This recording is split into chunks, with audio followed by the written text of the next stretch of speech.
Welcome to part 2. Okay, so I told you guys about fighting a guy bigger than me. So now I'm going to tell you a sad story about me losing a few sparring matches. Now, the only sparring match I ever truly lost was the one in my front yard against a guy from New York who basically was chicken shit.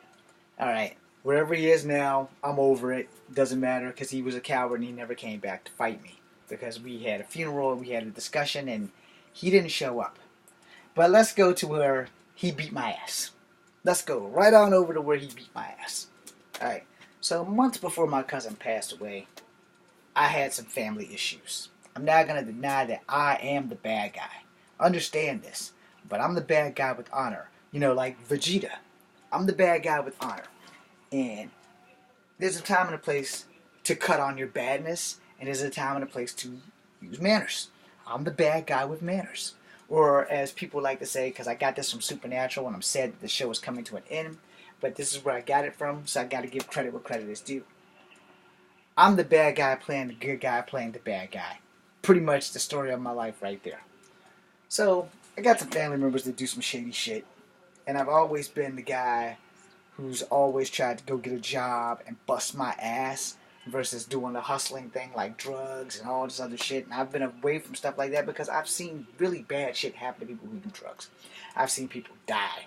So that shit's not cool. We did save her, but just seeing someone die once is more than enough for you to learn that's not the path you want to follow.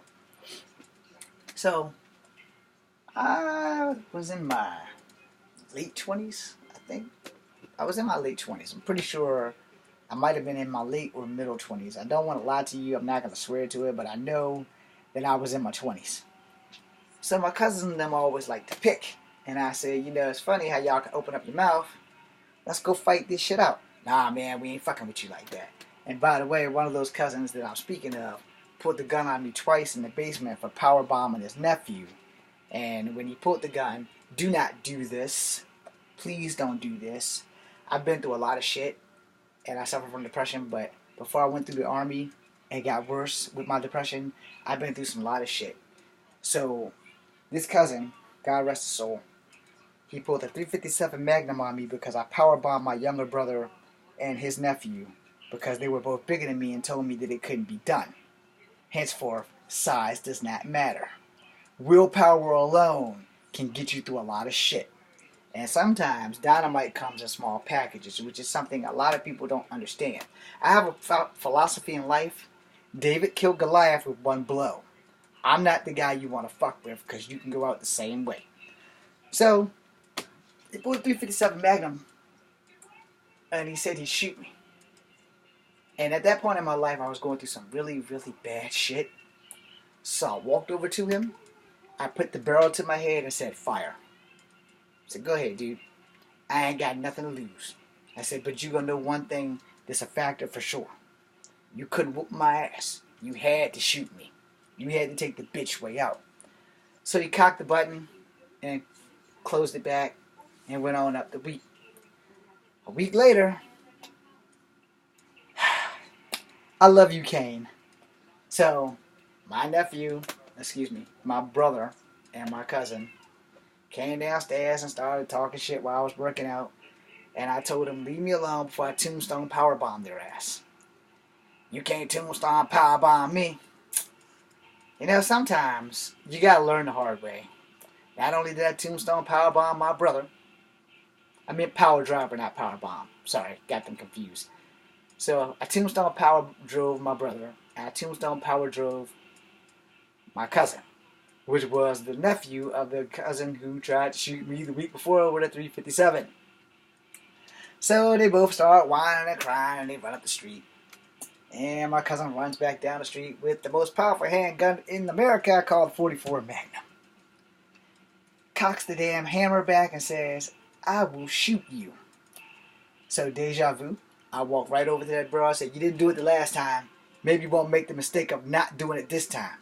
So I put the barrel to my forehead again and said, do it. Let's see you do it.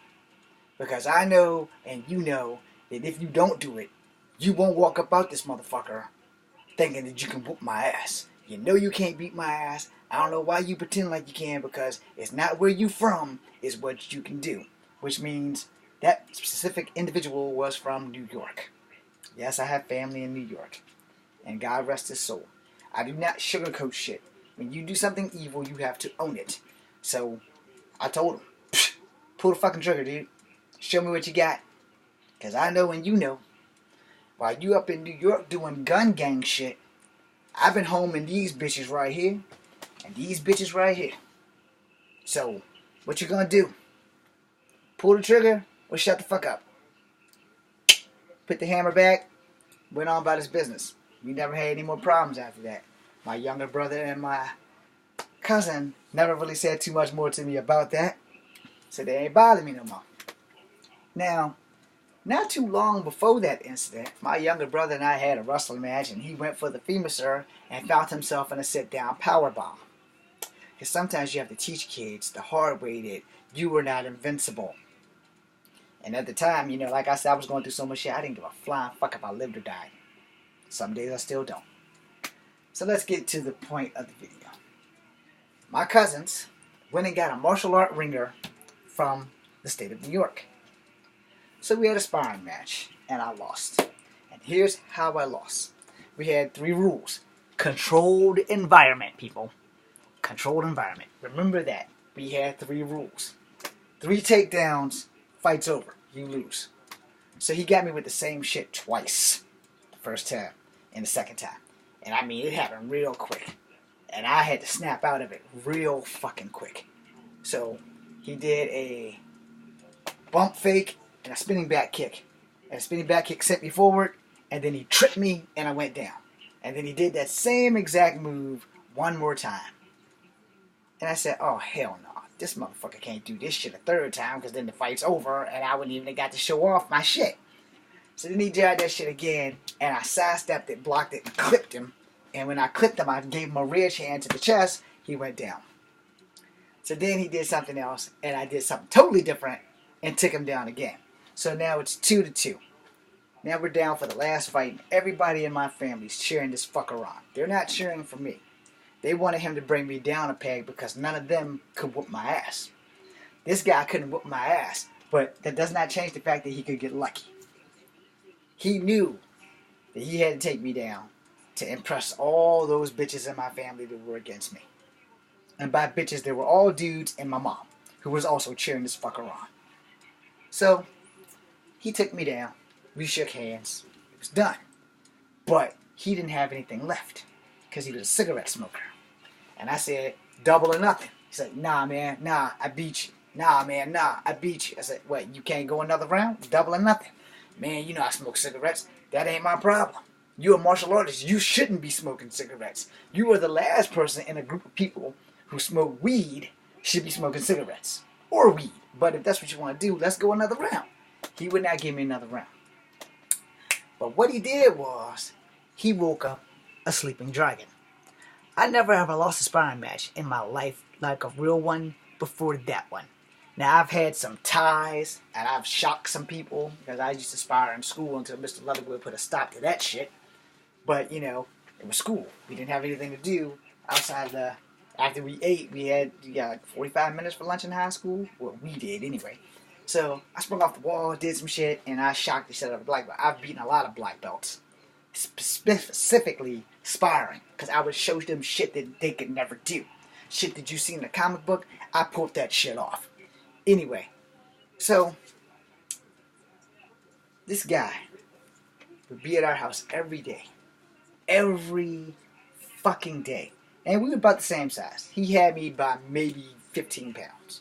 But height-wise, he was like 5'4". So he had me by like an inch. But he was built. He was solid. He was cut. He was bigger than me muscle-wise. I didn't have a gut, but I wasn't exactly cut.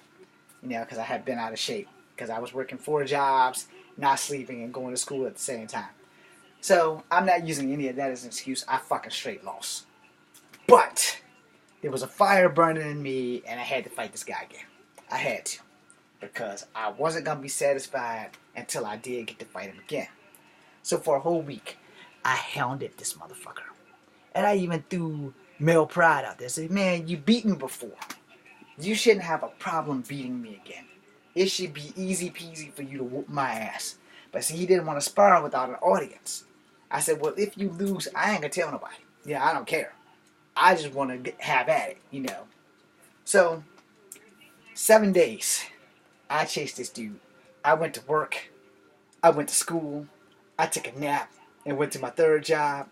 Got up, washed my ass, went to school again, came home. Now, all this is happening in one day. For 7 days, I did the same shit. And I come down here, he'd be down here, but my cousins wouldn't be down here.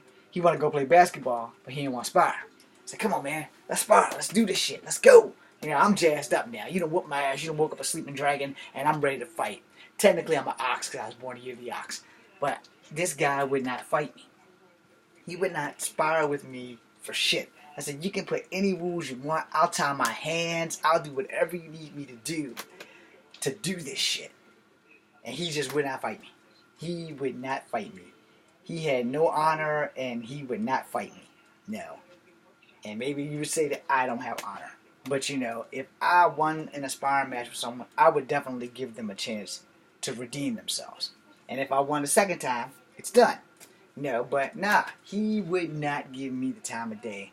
And for 7 days, I hounded this motherfucker day after day after day. It's all I thought about was, I'm going to beat this guy's ass. We're going to have this sparring match, and I'm going to show him that that was a fluke. That was all I was thinking. That was a fluke. It was a fluke. He can't beat me. He can't beat me. Nobody can beat me. I know that nobody can beat me. And I know it because I've been fighting for a very long time. And I ain't never lost to nobody but one person in my entire life. And that was because she was my big sister. And she had that windmill. And kung fu, karate, jiu-jitsu, Brazilian jiu-jitsu. Nothing on earth can train you for that fucking windmill. Alright? I'm just getting that out there. I got my ass kicked by my big sister until I was 15 years old. And that fucking windmill is dangerous. Girls, get that windmill shit going. It's a done deal, yo. So, speed up a little bit to my cousin's departure from the earth. We go to church. When my cousin passed, he was murdered.